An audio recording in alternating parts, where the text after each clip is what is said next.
Hey, yo. This is another In the Loop production.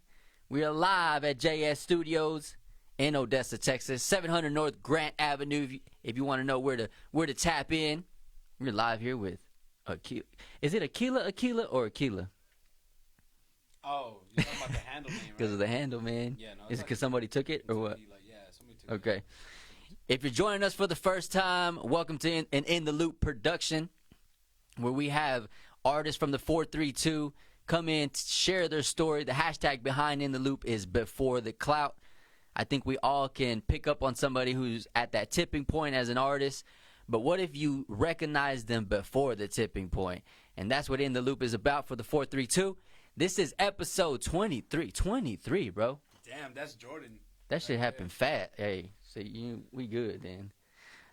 We launched, I think, August 1st or August 2nd with our first guest. No shit. I'm going to tell you something. I knew that there was a lot of artists, but I didn't think there was this many artists. Same. And I didn't think I was going to be able to carry on this long. I'll just be, real with you. Yeah.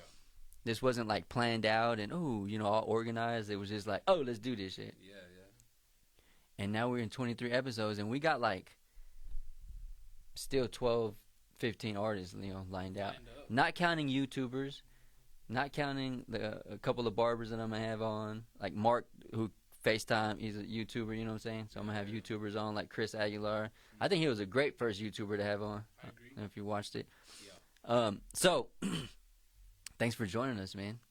Thanks for this conversation. I'm excited to have this conversation. I hope it's still 2 hours. I hope. We'll see what happens.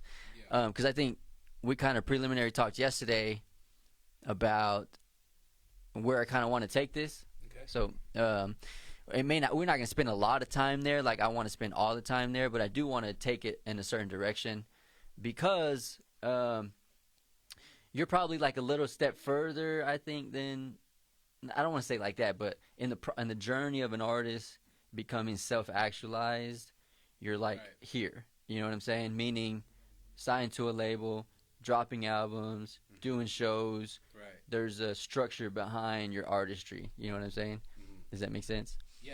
So I kind of want to go a different direction in the conversation than normally.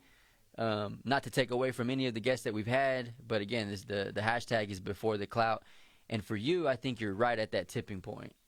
I really think so, man. That's cool, bro. Thank you, man. When I met you, it was kind of impromptu. Got to know you, things like that. But then you dropped the album, and then I didn't get to listen to it or start listening to it for like 2 weeks. Oh, okay. And then I started listening to it. Yeah. And it's not really like my, the music that I generally listen to. Like what you mean? What like genres do you usually? So, well, I'm definitely. It feels like there's a lot of rock inspiration in there. It feels like. Am I guessing or no? You got it. But meshed with a whole bunch of just good shit, man. So, Thank you, man. as I kept listening to it and paying attention, it's an amazing album, man. I mean, immediately I'm like, man, there's got to be a couple Grammys in here, Yeah, man. Got to be. I remember the first time you told me that. I've never heard that before. Oh yeah. It's really not been in my trajectory to even see that as an end result. Oh yeah. Because I really just wanted to make a really good, cohesive project. So the fact that it got accepted the way it did, it means the world to any artist. You know what I mean? To make yourself vulnerable and then for people to accept that, that's a big barrier to go over. You know. And the way it's been accepted, like you had a 200 tickets sold or whatever, right, or something like that, or For which one? the last show. How many? I mean, it was pretty packed out, pretty live, huh? I don't know. Yeah, something like that. Does anybody know? How many tickets we sold on the last? If you're wondering who we're asking God. Yeah. Yeah, it was a little bit over 200. It was, yeah, man. Weird. So Yeah. we'll get in, the lead up to that. But this is gonna be a long drawn out conversation. So first off, man, let's start off with the basics. Okay. Where were you born? I was born here in Odessa. You're born in Odessa. Okay. Yeah. Where'd you grow up? I moved around a lot as a kid. I'm talking about like every year. Oh, dang. For a substantial amount of my adolescence, I guess. But 6th grade is when I stuck, and I stuck in Pecos. Yeah.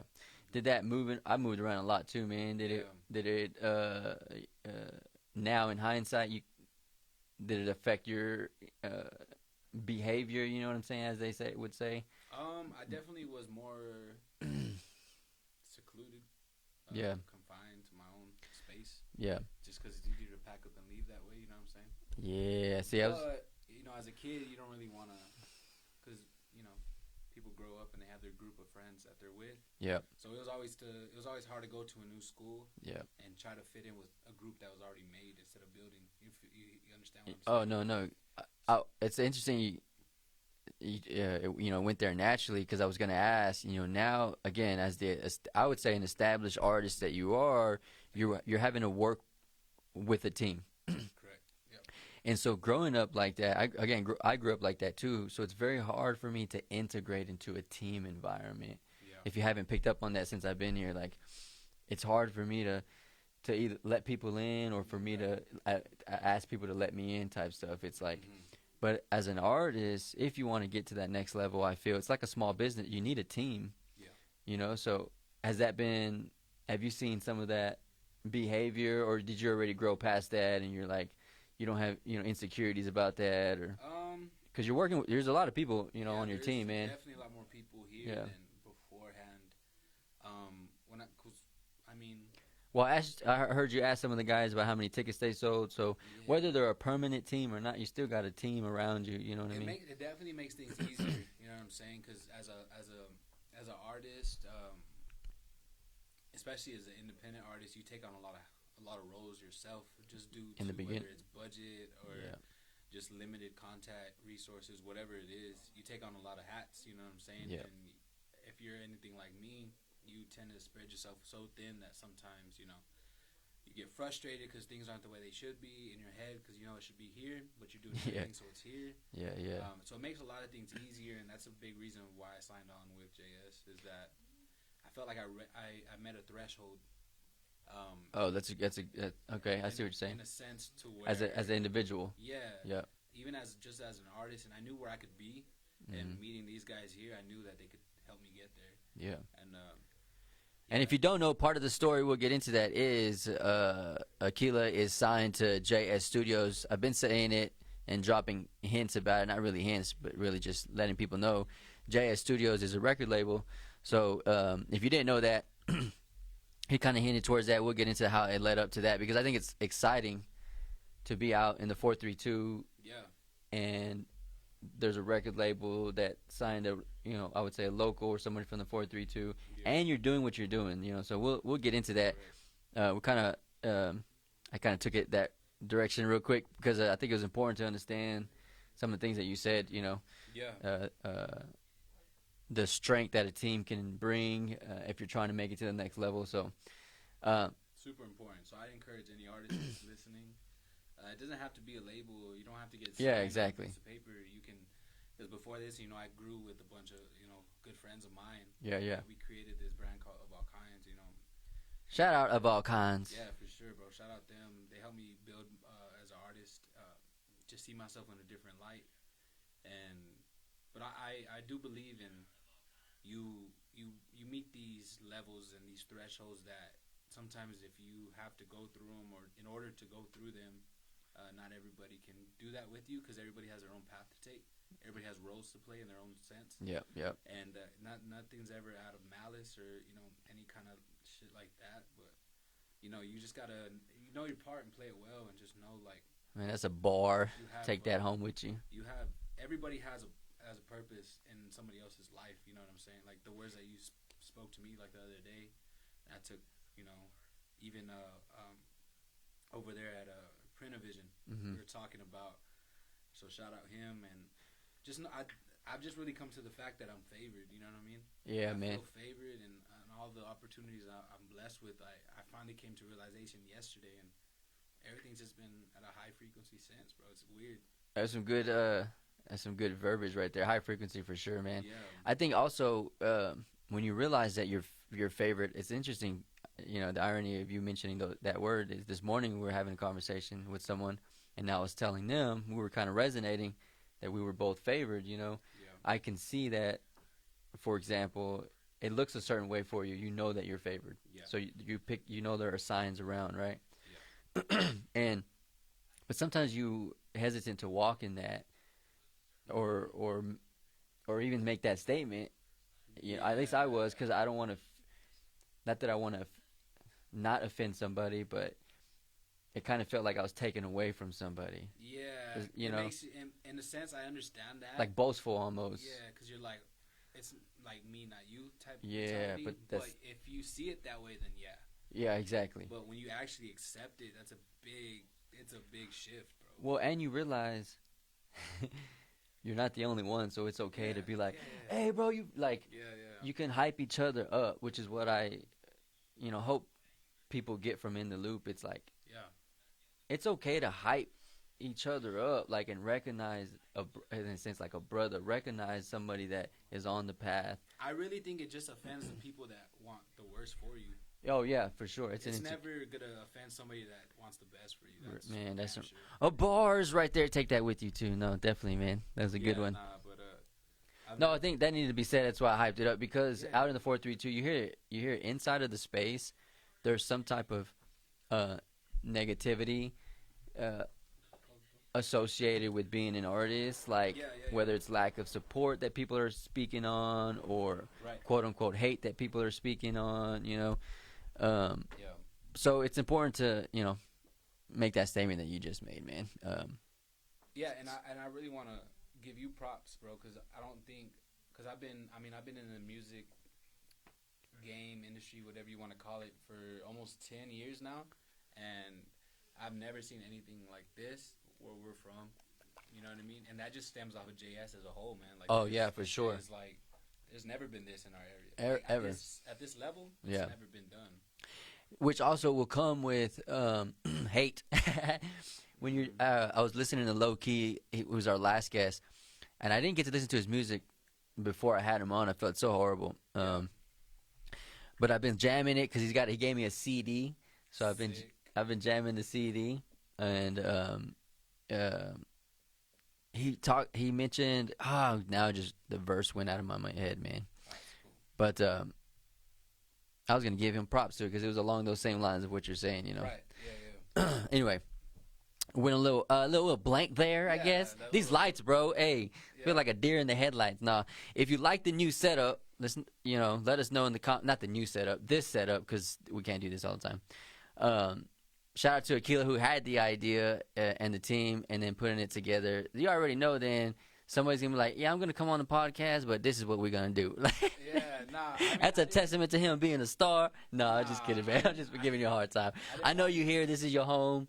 So yeah, you felt more comfortable. Really, and then especially the topics that we're going to get into, this very room, residential came from this, not as a whole, but it played a big part. Like in the room that we're in, I found my voice. I felt comfortable as an artist. I found a lot of things in this very room. Yeah. At the beginnings, when there wasn't so many lights, there wasn't so much stuff on the walls. Yeah, this place is live. Ladders and 2x4s in the hallway, and it was just me and Jeremy, like at 5, 6 in the morning. Dang. Talking about where are we gonna take this. A lot came from this room, so it's more than just an aesthetic. I really wanted to bring the energy back in here. Oh, I dig that. Yeah. Thanks for explaining that for sure. Yeah. It's definitely an artist's mind, And of course, it's the finale of season 1. And this is the season finale again. 23 episodes, so we're ending it. We're ending it on a good one. Not a lot of people get past their first, so you got to give the man props where it's at. So Sam, thank you for having me, man. Yeah, shout out Jay. Yeah, thank you. You're welcome, man. I'll accept that compliment. A lot of people, they try to sidestep that, but I'll take that shit, baby. Especially when you're in your craft, man, and somebody's complimenting you on it, So to me, this is it feels like I don't know how much how many tracks an album or anything is, but imagine dropping a single every week. Yeah. That's what this has kind of felt like, an hour and a half each. I'm having to get prepared, having to reach out. Yeah. So I was thinking about taking a break for 2 weeks before we launch season 2 or something, because I'm like, fuck, like keep go. Yeah, man. And I can still do it, but kind of like we were talking about, the ambiance and understanding and bringing the energy back. You don't want to get burnt out. I don't want to get burnt out, and I want to receive all the feedback that we've gotten and then adjust to it and not be like, well, we got to keep going, we got to keep going, and you, which is kind of hinted towards that, or Vincent hinted towards that earlier, and then you stay in that position. Right. You know what I'm saying? I think it's okay to take a break. Yep. We mentioned that yesterday, which is what I said I wanted to take this conversation is breakdowns and breakthroughs are important as an artist. Yeah. And as we go through and we grow through life, hopefully you're growing through life and not just going through life. I think that's where the unhealthy behavior can come across. But Yeah. if you're growing through life, you're probably having a breakdown at some point about a whole bunch of things. Bro. Especially if you got a kid, you got a, one on the way too. You got one on the way? Yes. Congratulations. Thank Holy you, bro. shit. When'd you Yeah. find that out? It's been a few months. So I you're have a 1-year-old daughter right now. okay. You know what I mean? And so not too long after that, we found out that we were blessed with another one, which is gonna be fortunately, it's gonna be a baby boy. So, Oh no way, man. So you got a girl and a boy. Yeah. So we'll probably stop there. I never saw myself with kids to begin with, which I don't know how many people really do. Yeah. So like I did for sure. It's like super like it's a weird experience to go through because it changes you as not only a human, but I feel like spiritually and just the way the moves that you make, the ripples are bigger. Yeah, exactly. You feel what I Yeah. say when I say that? Yeah, man. Like The more stuff people, you do, the more people in that space, in your get space. affected, you know what I mean? So man. You can't be out here moving quick. Yeah, You gotta think about shit. You can't be out here like whatever because you got people depending on. I got people depending on me, so I don't take shit lightly. You know what I mean? And I don't think not to take away from what you said. It's a dependence thing. It's a ripple effect, like you said. And Facts. when we're small, I've learned that we operate at the level of what they say of an individual. We mean survival is just all about you. Right. But then when you become a part of a family and a group and things like that, you start to live for something outside of yourself. Yep. At least you hope, Mm-hmm. And that's what I mean. That's what I feel like I'm picking up that what you're saying is. Yeah, and it took me a long. It took me. I'm still learning, man. Like, me too. right? Me too. Because it's your family, Mm-hmm. and then it's like a team. But that's what I was And then about to it's- get into yeah. is that everything kind of paralleled because, like I said, my daughter's just 1 year old, and I signed with JS in June. You know what I'm saying? So like, it's That just happened in June. this June. This June. 2020, yeah, and she was born in August of 19. So like, you Oh, think, wow. bro, like this whole family and then label thing, everything's growing at the same rate. Yeah, You yeah. know what I mean? So there's a lot of parallels in my life that I've took notice of. And I feel like other people should take notice of their surroundings and not. It's easy to focus in and zone in on shit, but you gotta understand like there's signs out here that'll help you get there. Bet, man. You just gotta look. Man, that's good. I just because I went thinking about even last night. Off of that, I feel like I want to speak on it is doing this music video, cops show up, things like that, and like just like Mo 3 just getting shot, like just like this, Dude, man. Like, that. Shit. so it's not that. And I was gonna open up for him, bro. No way, man. Oh, no way. Last March. Wow. This March before COVID hit. Wow. We're gonna be in Corpus Christi at the Concrete Street Amphitheater for the baby. Dang. And it was gonna be the baby, Mo3, and then me. Wow, And man. I never heard of him, and then I started listening to his music because he was on the bill. So that's unfortunate, man, for him. But Yeah, and it's not that you want to. I was talking about this with Lalo. We're talking about just artists in general, and he's like a big brother type. Some of us were like that. And it's not that you want to tell somebody how to live their life, but you want to maybe help them become aware of what's happening. Life doesn't just happen. We create our lives. You know what I'm saying? Like, if you speak certain stuff, if you put that certain energy out and you get it back, you really can't say nothing about, you know what I'm saying? You can't be Yeah. You put that out there. So it's not about telling somebody they can't live a certain way. I understand where you're going with that. But I do want to tell people, like, hey, I care about you. Like, some of these artists, some of them still in the streets, and it's like, I still want to be like, I don't care. I love you, my nigga. I care about you. You got a mom, you got a dad, somebody cares Yeah. about you. Like, your life is going to affect, you know? Yeah. So it's not that you want to tell people how to live their life, but Hmm. it's another level of awareness, man. Again, like you said, if you want to take it to that next level, like, Yeah. I think as an another artist. part to add on to that is like what we don't understand is, especially what I don't understand is like a bunch of these artists that you're talking about, like that's their reality, bro.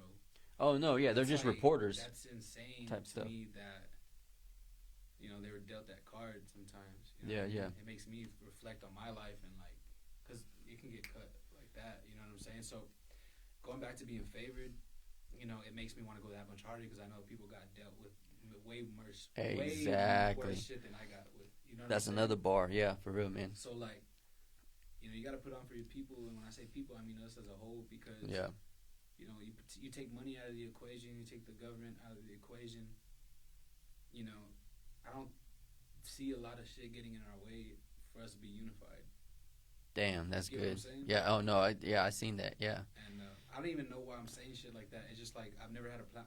This is my first like real interview to do. Yeah. Shout out Aquila then for the first interview. Let's Shout go, out, baby. In the loop. Well, this is sort of the conversations I wanted to have, man. You know, really get into. Deep. I mean, like that's really what I think about sometimes, and I don't really speak on it. Yeah. Too much. I try to report it in the music, which is what I've been doing, especially with this new album. I want to put out the energy, like just to make people want to be together. You feel me? Well, I was gonna say, I'm glad that they came out because, again, as an artist, I feel like a team is inevitable, and it could get petty for no freaking reason when you remove everything and all you have is each other type stuff. Yeah. And it's like, damn. And then at that point, then everything is petty. Mm-hmm. Yeah. You know what I'm saying? Like, happens more often than not. Yeah. So even if right now you see whatever the issue is on a large scale, whether it's like whatever it is, again, if you remove all of it and you're saying all we have, and I agree with that, is each other, humanity. Then it's all petty. Yeah. And what are we doing? Okay. Let's get over it. Yeah.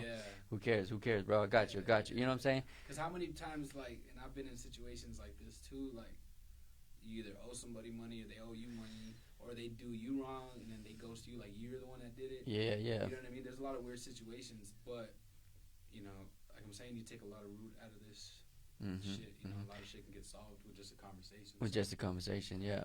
So that's happened as an artist for you where, Bro, fuck, yeah. Yeah. How'd you work through that, man?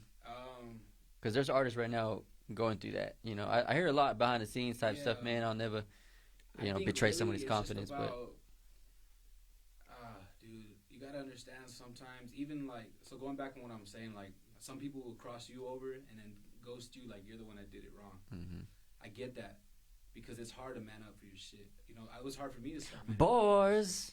It's real, for real, like, man. I want to tell anybody that's really like feels insecure about themselves to not step up. Is that it's cool to be embarrassed. It's cool to own up to your shit. Yeah, but it's not cool to play victim for the rest of your lives because there's victims out here that wish they real victims. Yeah. You know what I'm saying? Mm-hmm. So like, yeah, just man up. I mean, just take accountability. That's what my stepdad always told me. That's a good one. And it's not like I'm saying. A lot of shit can get fixed with just a conversation. So just have it. It's just like this, bro. Yeah, just have it. Definitely. I mean, there's cases where you can't have conversations. I understand that. Yeah, there's some. Yeah, but most of them. I mean, 90% of them. Yeah.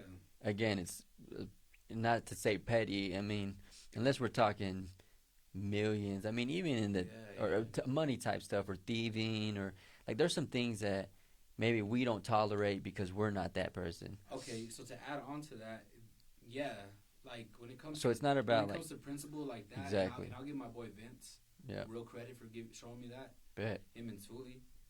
We had a conversation last week or 2 weeks ago at the Hemingway, and they're just talking about principle. You know what I'm saying? The stuff that you just don't do. Yeah. And unfortunately, sometimes there's no coming back from a line that you stepped over like that. Yep. There's certain instances, you know what I'm saying? But when you talk about a team, and you're talking about in a team, or you're talking about. Wait, what do you mean? So principles are different, I think, in different spaces. So, I think in a relationship, right. hey, you cross that, nope. Exactly. And with the team, you're maybe a little bit more. It's still a relationship, yeah. Especially if you get invited into a space that maybe wasn't.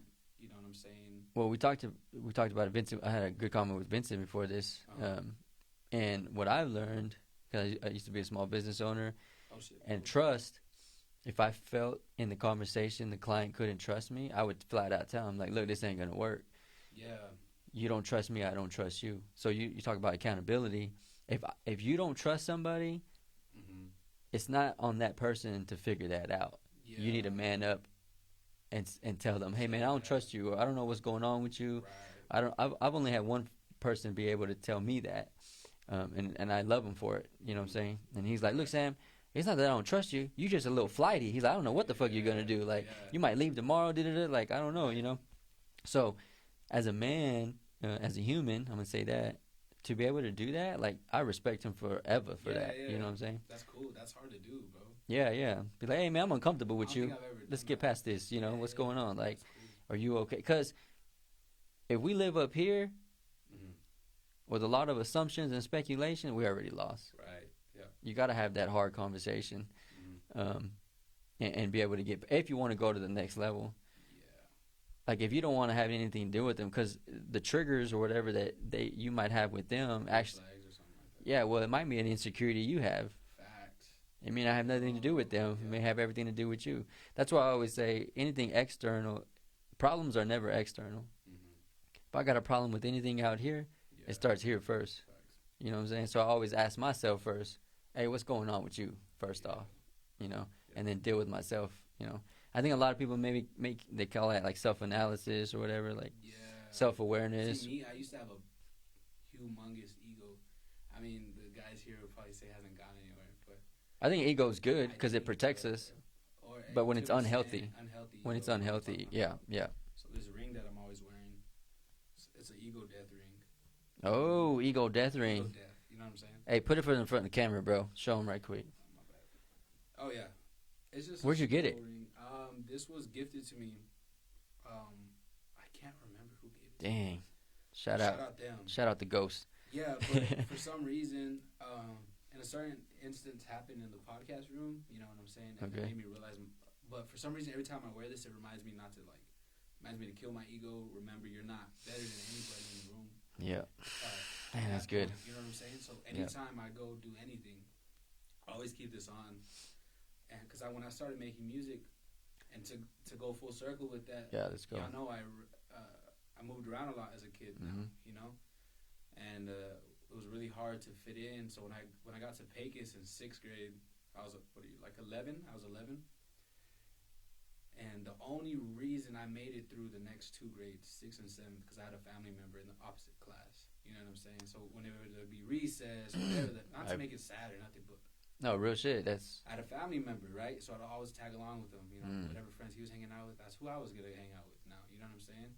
And at times, you know, you feel like a leech, and there's instances, you know, you sit at the table by yourself, and there's a lot of shit that goes on as a kid that makes you realize like how much of a fly in the wall you feel. Damn. You know what I'm saying? Yeah. So when I started making music, right?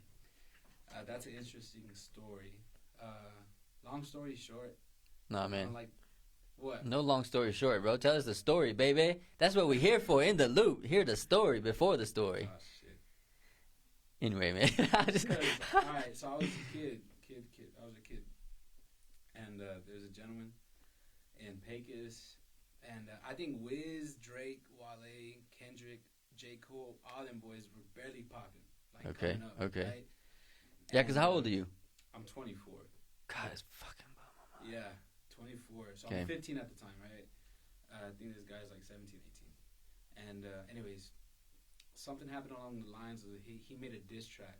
Okay. Right? We're in high school, right? I don't know. I've never made a song in my life. I've written shit. Like I remember. Oh, before that you've written shit? Yeah. Okay. I remember writing stories. Okay. In 3rd grade. Oh, that's clean. You know, like you used to take tax tests and shit. Mm-hmm. I used to like write stories on the English, like summaries or not summaries. What is that? Like essays. Essays, yeah. Yeah, and I used to get awards for that shit. So they were so good. It was cool. So I already knew I could write, make stories up, whatever. And so he put one out, And whether it was about me or not, I Took it that way. I took it that way. So I was like, yo, I can make a rap. You know that Roger, You said, I can do it. I'm like, you know that Roger That beat by Young Money? I don't, man. No? No. No shit. Oh, It's like yes. this old- Yes, I'm sorry. Roger I That, immediately said, yep. Yeah, and like all the Young Money, Cash Money. Catch me, yep. And All I remember is the girl that's on it. who, Nicki Minaj? Is there a girl on it? There's a girl on it, right? She's in Young Money, yeah. On Roger That, though, particularly? She might be, bro. Okay. Anyways, this is 2011 Okay. at this point, right? So 9 years ago. at first, and then not even knowing, just writing essays, I was already strategically like writing songs, not even knowing it, paragraphs. Oh, I see. So I decided to take this diss track. I'm a kick here, Jim. I decided to take this diss track like a boxing round, right? We're gonna have 3 rounds with it. Yeah, first round, second round, third round, knock them out. You got that from And then the hook writing in the stories. middle. Yeah, so like not even knowing how to write. Hey, that's good. Little did I know. I think that. Little did I know, bro. Break that shit down. Music theory. That's a verse. Yeah. Verse. That's verse. What? Anyways, No wonder. so I wrote that shit, and I remember I rapped it for a baseball team, right? Everybody on What do you the mean you bus- rapped it on? Oh, okay. Yeah, like everybody's on the bus coming back from a baseball. So game you had or already some been shit. telling them that you was writing it, or Yeah, what? I was like, bro, Okay. I'm about to put Did they some know shit it was out. a response to the diss? Yeah. Okay. 'Cause Okay. There's a story that goes behind it. Okay. And it just involves like a female and shit. It's really you can put the pieces together for that. sure. I'm not gonna get into that. But Yeah. Yeah, so I'm there rapping it on the bus. Everybody's going crazy. What's up? What's up? And I'm just this kid that's never fit in. So like getting Oh, that damn. is like feeding something, right? So it gives me this instinct. Yeah. Shout out to Zach Ramirez. He's like, bro, I got a boy that has a studio here in Pecos. Let's go visit him after we get out of practice. I was like, bet, come on. Told my mom, hey, yo, I'm gonna go check this guy's studio out. I'm trying to put a song out. Dude. She said, okay, go for it. I travel, go across the tracks. We get there. I meet him. This guy named Eric Madrid.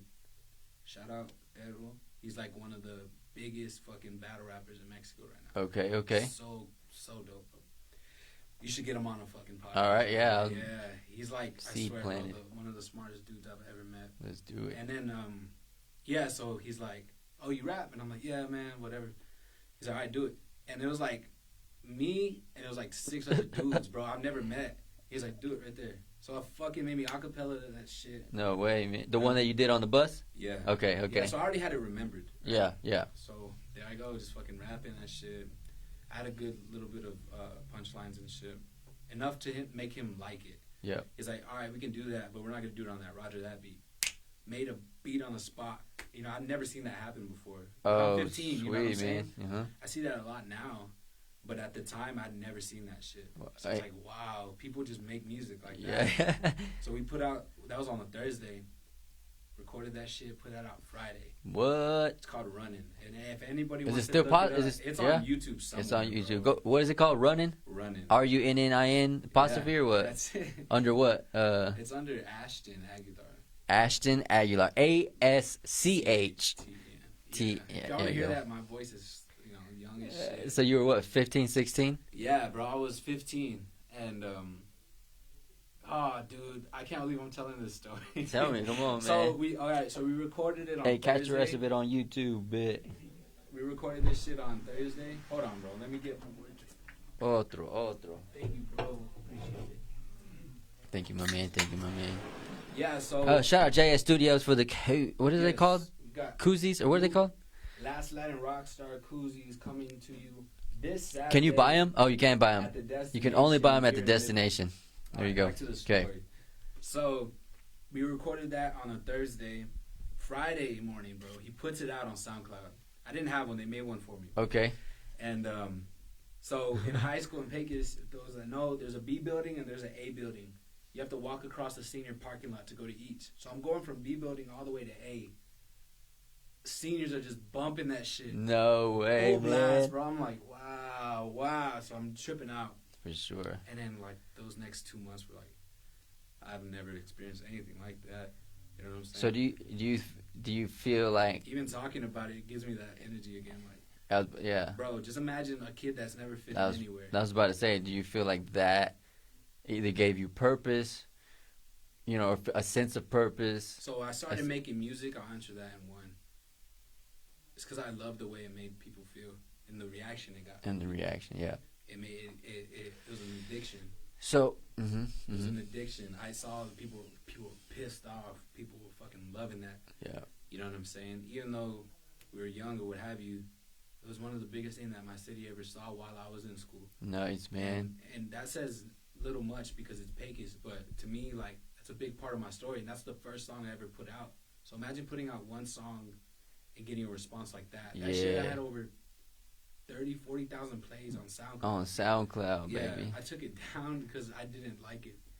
When I got to the age of like 20, I was like, I don't want this a part of this no more. For real, man? But it is on YouTube, and I think a weird channel. Why do you think you went there? I think because I didn't want that a part of, even though I knew it was always going to be a part of my story, I didn't want it a part of my catalog when people went and looked at my music.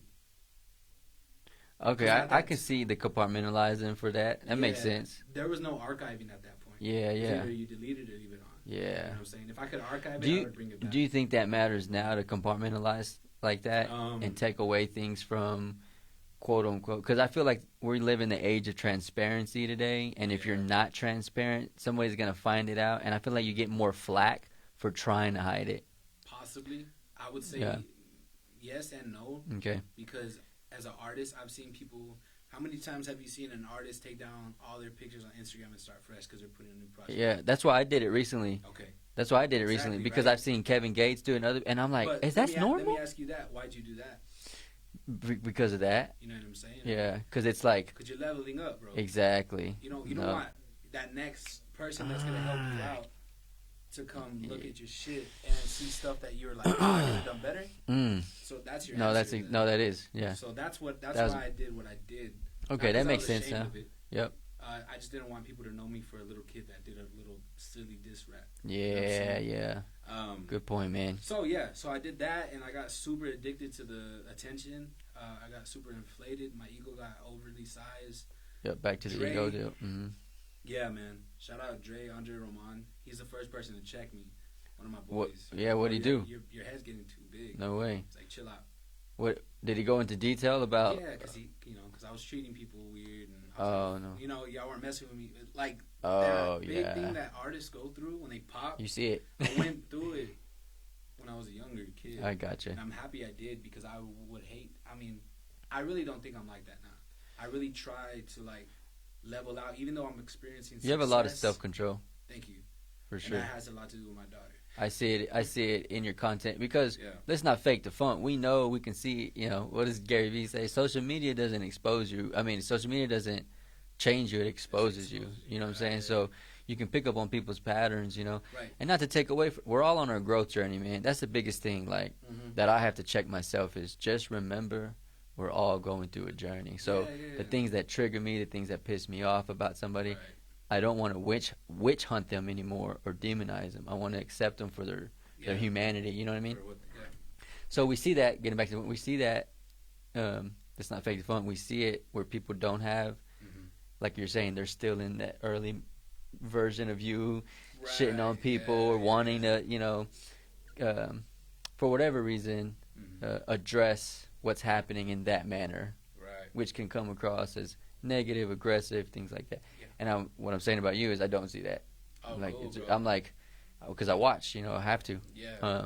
You have a lot of self-control, man. It goes with your image. It goes with your brand. It go. You know what I mean? It fits. And I really want to add on to that too. Is that,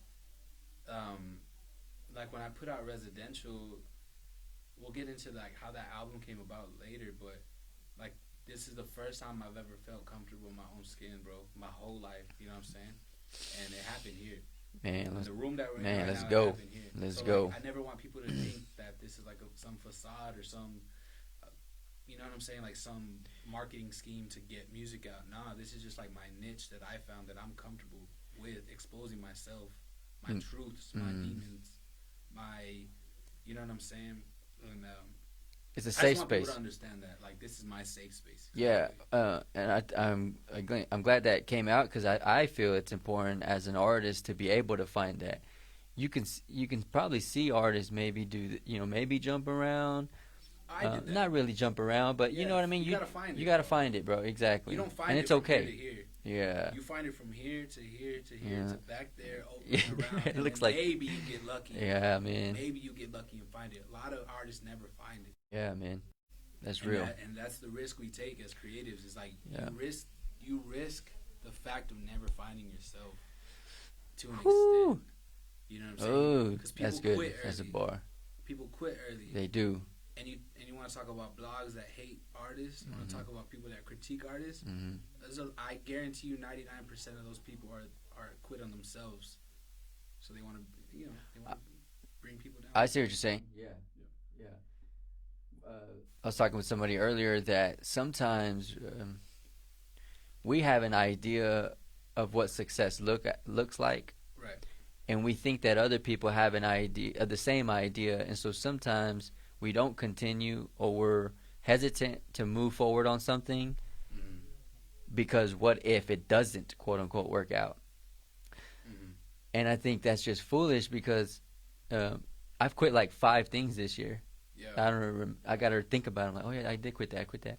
I don't really care if other people think that it was a success or not. Okay. You know what I'm saying? So they may have quit because maybe they don't see the end goal. Yeah. And a lot of people have an end goal in mind, and I think that fucks them up. Yeah, bro. Don't this have an shit end never goal in ends. mind. Just create. No, it Just never create. ends. Like with this, I'm just go week by week by week by week. Exactly. You know what I'm saying? And if And it ends right now, I still fucking did it. Exactly. Like I'm not gonna feel down about myself or anything. Yeah, Like yeah. you still make stuff happen. Right. Is what I'm getting to. The point is like, Yes. even if you quit on yourself, or don't quit on yourself, is the point I'm getting to. Is like, just keep creating. If it takes 2 years, you want to take 2-year break, a 3-year break. Have you taken breaks as an artist? I haven't. Okay. I think the longest break I did take though is when. Damn, bro. I don't think I took. I've Never taken a break? Taken Like when you mean like, maybe a few months. Okay. I think when my daughter was born. I okay, think I took a couple months off. yeah, because you've that's been a big adjustment, bro. To for make. sure. Yeah. You No, can't that's just justifiable. have a daughter and then go to the studio the next day. It doesn't work like that. Yeah. Especially But when you- you want to be present. But you've never paused on yourself as an artist and be like, Nah, never. okay, okay, Nah, So I've you- never even thought about it. yeah. I I've only had another artist say that, and that was Goon, FMF Goon. He's like, nah, that don't even cross my mind. Like, I just keep going. So that's interesting. To quit, no. Yeah, yeah, To want to delay it and want to get back to it later, yeah. yeah. That's what I mean by it. To quit, I can never quit it. Yeah, You but know, delay it. Yeah, to delay it. So you have delayed it. Yeah, I've delayed it. Okay.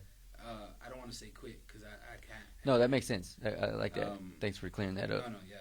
But yeah, delaying it, even if it's because I used to have a full-time job, Yeah. you know, and I feel super fortunate to say that. You know what I mean? Because I no longer have that, which only entails that I'm doing this full-time now. Yeah. And I've never done this full-time. Look where I'm at. Let's go. You know what I'm saying? So like, Dang. I'm not saying I'm in competition with anybody, but they need to be scared, bro. Because I've never floored it. Yeah. I've never went full pedal on these. Oh yeah. Hey, well the album is Yeah, so that was my first stupid, little bro. try at it. Like, what can I really do if I put it all in? Yeah. You know what I'm saying? Yeah. So like, yeah, man. And then now I have no leash. I have no chains. Here's a quick interjection. Have you Yeah. people who listen to your early stuff Uh-huh. and listen to your album now? Are there people? Yeah. What do they Dude, say? Or hell what's yeah, going there's on, gonna be a man? lot of them here this Saturday. Bro. Oh, let's go. My God. There's people traveling. No way, man. Yes. The destination in Midland. You got to get. Here's the ticket right here. That is, yeah, That's the the ticket. ticket. If You you gotta have get one the of these, ticket. bro, there's only 300 in existence. Let's go. Yeah, And please hang on to You it. guys 'Cause did I it. want to sign it. you guys did it big. And I want you to hold on to By it. doing Shout out that. Cade for the Design. for like, you know, the text and stuff. That's really hard to do, man. So shout out Cade. But he's another, you know, great, brilliant artist that JS has. Yeah, somebody else on the team for sure. Yeah, so just going back to what I was saying, I've never done this full time. And I look at where I've gone and where I'm at. It's like, you've gotten this far doing this shit half-ass.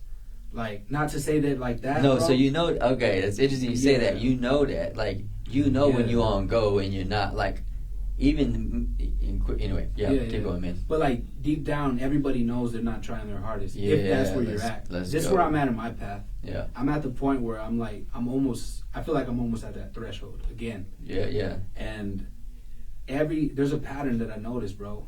Every damn wall that I've broken through, every step that I've taken that's gotten me to that next platform, I noticed a trend that every time you get to that door, you get every reason to stop. Every single reason you could think of, it comes at you at once. So how does that look like? Oh, I want to address that. So this shit looks like. So you said there's a pattern. What do you mean? What do you mean, like? So the pattern before me coming to JS, right? Mm-hmm. I lost a lot, right? Okay. I lost I lost a lot. I lost about, I can count them, 8, 9 relationships. God damn. Not individually with girls or nothing, but No, like you mean as a family yeah. and stuff. I lost a lot of relationships with people that I loved off of choices that I've made. Okay. And then also, you know what I'm saying, lost either myself, lost faith. You lose yourself as a whole. And then that's where I dug deep and I made residential from that standpoint. Yeah. So what was the pattern though? Oh, the pattern is right. Self-sabotage or right, self-sabotaging. I think it's just poor decision making and being unaware of that your decisions do have not only consequences, but they have that ripple effect that I keep talking about. So to flesh it out even more, so what you're saying is there's this threshold that you're about to cross over. Okay, so to fast forward it, not to interrupt you, fast forward another threshold that I'm about to hit, I just got laid off, right? Okay. Like a lot of people did. Yeah. But me, I always had that blanket under me. So I could do music with the intent of knowing that even if I fail, I never thought I can still fall back on the job. Yeah. Life forced me to not have that anymore. You know what I'm saying? Hey, shout out 2020 putting that pressure. I hope everybody that's got pressure put on them this year is gonna make something. Be grateful. Yeah, that's what I'm saying. Like, yeah, because there's a lot of people that got pressured this year and broke. But you're still here. You feel me? Let's like, go, man. Don't ever think that it's over. Because it's not until you quit on yourself. Yeah. And it's over. But the pattern is, shit gets hard and it sucks and it feels like there's no light. But it's that little extra step you take and then you just break and you notice everything's. You know what I'm saying? Well, okay. Yeah, I know I'm not exactly okay. specific about a pattern because not everybody's pattern is going to be the same. That's okay. Yeah. So I can speak on my mind, right? Yeah, for sure. On mine. But every pattern that I've had, it has to do with like a relationship thing. It had to do with like some kind of heartbreak, some kind of terrain that life just didn't feel right, losing jobs, losing vehicles, losing housing maybe. Yeah. So you're saying like you get to that threshold and some life situation occurs and it takes your attention away from that, so you're like, I won't cross this threshold right now then type stuff, but you still go through it. Bro. Is that what you're saying? That's the pattern? Yeah. It's a destructive pattern, meaning it keeps you safe. Your ego saying, hey, just don't cross that right now. I'm uncomfortable. It's like working out, bro. I don't work out as much as I want to, right? But I've heard from a bunch of people that do, is that like, bro, like when you're lifting or whatever, your muscles are telling you like, yo, this isn't good, stop. But it's the people that push past that shit that are like where they're at. Yeah. So I took that mindset and applied it to where I'm comfortable with. Yeah. And I pushed past that. Yeah. And you know, I got. Do you know doing this is me pushing past? Really? Every time I get to the next threshold, I'll flesh it out for you. For me, is I start to become paranoid about the people around me. Yeah. Oh, you self-sabotage. I self-sabotage. So that's my pattern. You know what I'm saying? Yeah. So like I was going back to what I was saying, everybody has their own pattern. Everybody has their own. It just takes you being self-observant to acknowledge it, and then you can adjust. No, for sure. Yeah. Because you can't judge off what I say and then try to self-sabotage oh, well, if I break up with my girl and I lose my house and I do all this shit, I'll get to a better level. That's not what I'm saying. Oh, no. Yeah, no. I was like, wait, what? That's just to anybody. Where's he going with that? Yeah. That was for somebody. Hey, that was a download. Hopefully. That was for somebody. Hopefully, bro. I think said breathe. Hold on one second. But yeah, back to that. Don't ever take anybody's path for your own. Hold on, man. You can't just do that and then go back to the... That you said this is important because I seen it yesterday for the first time. What? And I rarely ever see people actually adhere to it. They'll ignore it because they're in a conversation. So I'm gonna make it known. Thank you, man. Yeah. What he's saying is yesterday that we were conversating and I stopped mid convo to breathe. To breathe. So you got this reminder. Ritz is really cool. Yeah. Is it an app? It is an app. Okay. It tells you to breathe. It tells you to breathe. Take a deep breath in. Just reset. It's And easy to get reset. emotional and shit. I love that, man. Start getting passionate about shit. You know? Yeah. But yeah, going back to what I was saying, don't ever take anybody's path for your own, especially as an artist. We're going back to music. Yeah. Especially as an artist, I troubled with that for a long time because I always compared myself with artists that were making it quicker than I was. Trying to follow their blueprint, making songs that sounded exactly, if not right there, like him or her, whatever, and still not working. I'm like, dude, I'm doing exactly what they're doing. Why isn't it working? But it's not about that. Yeah. You know what I'm saying? It is You're on about your own the journey. process, bro. And there's not an end. Like to what you said earlier, there's not an end to this shit. What you're chasing is what it is. I don't think too many people are gonna get that one right there. I have a statement that says, "The journey is the dream realized." Yes, but and it took me in a simple way to say that. In a simple way, yeah, exactly. You know, because not a lot of people will understand that, and I don't think not a lot of people will understand what I say. But you never understand it until you're ready to. Exactly, man. Yeah, that's dope though. But yeah, so like going through thresholds and going through tribulations. It's really, to me, what it was. It was God telling me, like, do you really want this bad enough? Yeah, it's all. That's where I took. And that's where my faith took me, and it tested all that. And but that's really what I rely on. A lot of people, you know, believe in what they do, and I respect everybody's beliefs. But you're asking about mine. Yeah. You know what I'm saying? And that's. So, what's one of the biggest insecurities that you've had to grow through as an artist? I think the biggest besides one, you talked about the ego. It seems like. I seem like there may be another one though, but yeah, like my big insecurity, for example, is just to be totally frank, trusting men in general. Okay. A lot of the wounds and insecurities that I have been from men in my life, type stuff. You know, so I grew up with 5 sisters and my mom, so I'm more comfortable around women. Yeah. And you know, so it's very hard for me to step into a space, you know. So that's one of my biggest insecurities that I'm having to overcome, even in this situation with JS Studios. Okay. There's a lot of y'all brothers around, man, and it's the first time that I've seen that, like real brotherhood type shit. Yeah. You know what I'm saying? Yeah.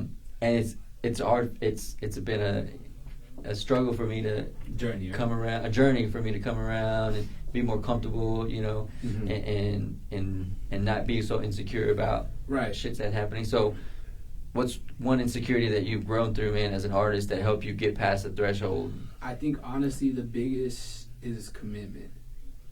I've always struggled with commitment growing up, whether it was to a task at hand, being loyal to a relationship. Just because the way my mind works, it just goes so fast all the time. It's really tough for me to commit sometimes to something that I'm unsure of. I needed that. That's something that I've always struggled with because if there's no promise, there's no pursuit at that point for me. So like say that again, man. What? If there's no promise, there's no pursuit. God damn, that's a bar, bro. Thank you for that, man. For bars. Nah, I'm just kidding. I really definitely needed that, man. Because I don't move unless there's a promise. Yeah. And this year has been forcing me to commit without that promise. Right. And it's been fucking hard. It's been hard as hell, man. I know. So thank you for that. I know. You're welcome. But what helps me in that situation is, I think God, for some reason, I don't know what I did or what, but I'm favored enough to like, I see that it always works out for me and the people around me with no malice. Exactly. Yeah. See, But you gotta realize you can't. Going back to what we said earlier, you can't do shit out of malice. Yeah. And expect something blissful. You know what I'm saying? Yeah, real Use shit. some fancy words like that. Yeah. But that's real. That's really truthful, man. But that was my biggest insecurity to overcome, was commitment. So, do you think was it a particular situation that helped you break that pattern? Was it JS Studios? It was JS Studios. Okay. It was residential. Okay. Because residential that's a big that's was the only thing I fully committed to, and I never broke from it, no matter how hard it got. it was the first thing in my life that I could say I was 100% faithful to. Yeah. Do you attest it to your own? Well, of course, yourself. And though, were there people around you that helped you stay? Kept you accountable. Yeah, good and bad. Yeah. I felt as if this was my final test as an artist, as a human, as a man. In order to get what I wanted, I had to lose it all. Man. And I lost a lot this year. Just like I'm sure a lot of people have. And it's fucked up. It was the shittiest. But I never saw myself in that position. I always saw myself as like, this is just part of the story. This is just what needs to happen. Anytime anything bad ever happens to me from now, this day forward, even back a few weeks, it pushes me because I'm excited to see what's going to come from it. Oh yeah, okay. You change your approach about it. I never get down over some shit. Yeah. Like this earlier this week. Not to say you don't battle with it. Yeah, I mean I'm human, but I get what you're saying. Hurt. Yeah. But I don't sulk. Yeah. Yeah. You know what I'm saying? Yeah. So to add on to that, yeah, bro, residential. Oh. Take a break? Oh, yeah. So if you joined us, man, I don't know how much time has gone by, but we'll take a break. We're going to take a break. They're going to put some music on. Might be a 5-minute break or something. We'll be right back because this shit is going live. This is another In the Loop production. Aquila, thanks for the conversation so far. Take a breath. We'll be right back. I got to see what it be looking like. Good shit, bro. Thank you. Question. There's no video, sorry. That's all that I can tell y'all. There's what? No video, the camera's dead. Oh, the camera died?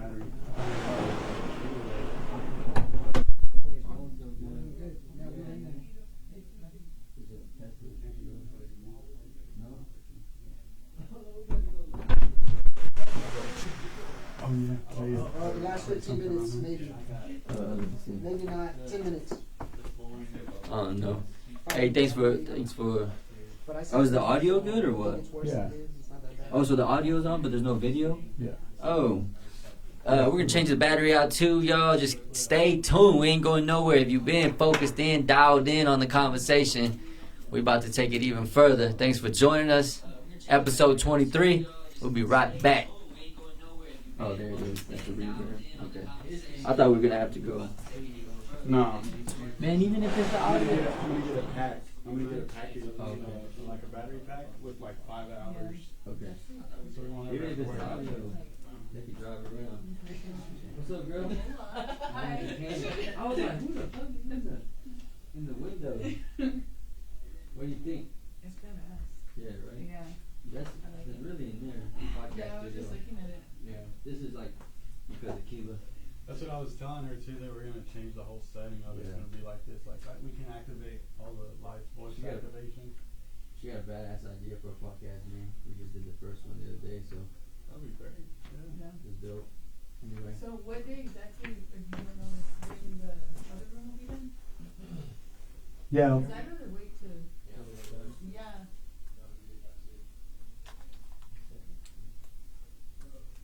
Jeremy, What's up? you gonna have that room done by next week? Yeah. Probably by like at least Tuesday. Yeah. No negotiable. You don't. What do you got? Play video games? No, go home and go to sleep so I can wake up in the morning. What time? Go to work. What time? I gotta be in Billet at 8. I'll wake up with you. Not because I have to go to work or nothing, but just to support you. And that What are we you both- gonna do? Call me on the way to work? Obviously wake me up? Hey, you doing good? Hey, you up That's here, bro? You gotta go to work at Hey, 8. you gotta get up, bro. You gotta work at 8. I'm waking up with you. You said we couldn't do it.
Oh, we're back in the picture, baby. If you joined us, I just dropped something. Oh, it was the drumsticks. Thanks for being patient as we got the video back on. Aquila will be right back in a minute. In the meantime, don't forget the destination, Midland, Texas. Tickets right here. If you want to get a physical ticket, look, if you're going to show up at the door anyway and pay money, you might as well get a ticket that can get his autograph on it. So reach out to Aquila. Who else can they reach out to? JS Studios maybe for the ticket. He's got another show coming up, but I ain't going to talk about it because I think it's still, we're talking about one show at a time. I don't even know what the comments look like. If there's any comments, maybe I should go live on my phone. If you've resonated with anything that we've been talking about, let us know in the comments. If you've never heard of Aquila, make sure you go listen to his album today. Go to Spotify, Aquila. The album is Residential. You got the story before the story right here on In the Loop. Live at JS Studios in Odessa, Texas, 700 North Grant. If you have a podcast idea, make sure you pop in, talk to Jeremy, talk to Vincent, talk to somebody. I'm not the only one that's got a podcast idea. The podcast is open, studio is open for business, just like this place. This is for a band in here, man. If you got a band, we had Young Bloods, our first band on a couple weeks ago. Studio B is almost done. Oh, okay, we good. Oh, there we go. I got the feedback. It looks dope for real. I'm a give a response. I'm talking really fast to the comments. Reflex DSG. I can tell you from experience, when you have lack of support as an artist, it's difficult to keep pursuing your bag because I constantly like people being around me, having positive vibes. Real shit, Reflex DSG. Hey, life is hard already. Don't do it by yourself. That's how I say. It looks dope for real. Thanks, man. Appreciate it. Can barely hear until everything is turned up. Okay, Kay. Thank you for that. Love the hoodie. Got to get me one. Your boy Ruben. Which hoodie? Mine or Aquila's? This isn't a hoodie. This is a crew neck. So maybe Aquila's. YSE Marky. Mark, is that you? Said I need an interview. Go to Instagram, In the Loop Productions. If you want an interview, DM. We got probably that 3-month waiting list. So if you want to hop in before that, message me. Let me know. Who is Charlie Handsome? What's up, Charlie Handsome? It's go time. Thank you, Kay. Yes, the camera did go out. And Aquila is killing it. Almost busted when he read my comment. He's wildin'. If you don't know who Cade is, a little motherfucker, suburbia motherfucker looking at. Cade is, I'm watching myself because I'm just trying to entertain you guys until Aquila comes in. Aquila's taking a break. The conversation we've had so far, I'm so grateful for him to be able to go there with us tonight. I think as an artist, it's important for us to understand, which I feel primarily the first conversation was about, our insecurities, things that we have to grow through, things that maybe patterns that we have to break if we want to get to that next level. Aquila has done what I've witnessed, and definitely what we've heard tonight, is what they would almost call a miracle, like walking on water type shit, to be able to transcend those wounds, those insecurities, to be able to get to that next threshold. A lot of people don't do it. That's why there's not a lot of motherfucking stars, like flat out, because they can't grow past whatever it is they growing through or going through. So thank you, Aquila, for having this conversation, man. I said I wanted to take it to a different space, and I think we have. I appreciate it. Aquila, I can't talk anymore, bro. I don't know. I need you back in here. My phone blowing up.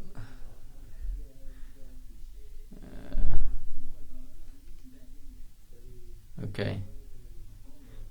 Oh, yeah. Angel, I don't know. You made it in somehow.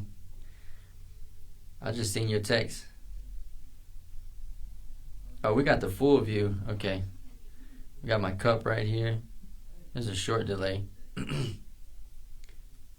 About 3 seconds. If you're watching us live on Facebook, make sure I'm gonna go there right now. Make sure you're sharing it. Make sure you're telling your grandma, your mom, your tias. We just getting started. This is the season finale of season 1. This is episode 23. We've had 23 of these motherfuckers. Shout out to 432. The artists out here, man. We're putting in work. Pecos, Texas in the building. Pecos, Nice. Texas. Not a lot of people say that, Thank you, man, for and they're saying gonna it. start. I promise you, bro. Thank you for, I'm from Lenora, Texas. Get the fuck out of here, In Tarzan, bro. man. You know what Wow. I'm saying? Grady ISD. Anyway, That's by where? by Stan. Oh, okay. 6-man football. Six. So, I don't know where we were. We ended off on. It doesn't matter, man. Yeah, man. So, how did JS Studios, How this come about? how did this come about, man? Let us know about that. So, you created your first song. You felt connected, got a lot of hype. You started producing more music. What was the group called? Of All Kinds. Of All started Kinds. in like 2015, 2016. How many tracks did you guys make? Oh, we did. Kind of projects? We did. Talk We're about that. still, I mean, we're still. Y'all still do some things? So I own the name, right? Of All Kinds. I didn't create the idea of All Kinds. That was Josh and that was Chris. But What's the distinction? I took it to where I think we all wanted to take it. Okay. You know what I mean? And it was such a because Of All Kinds, just we unified with that, just because we were all kinds of people. We made all kinds of music. It just stuck with us, bro. And we ran with that Okay. shit for 5 years. Still running with it. I still rep it. You know what I'm saying? Yeah. You look at residential, you go look at the credits. It says Of All Kinds / Oh, no JS way, man. Studios. Yeah, it's an entity. It's a brand. Dig it. But yeah, so your question was for JS. Thule reached out to me through Instagram one day.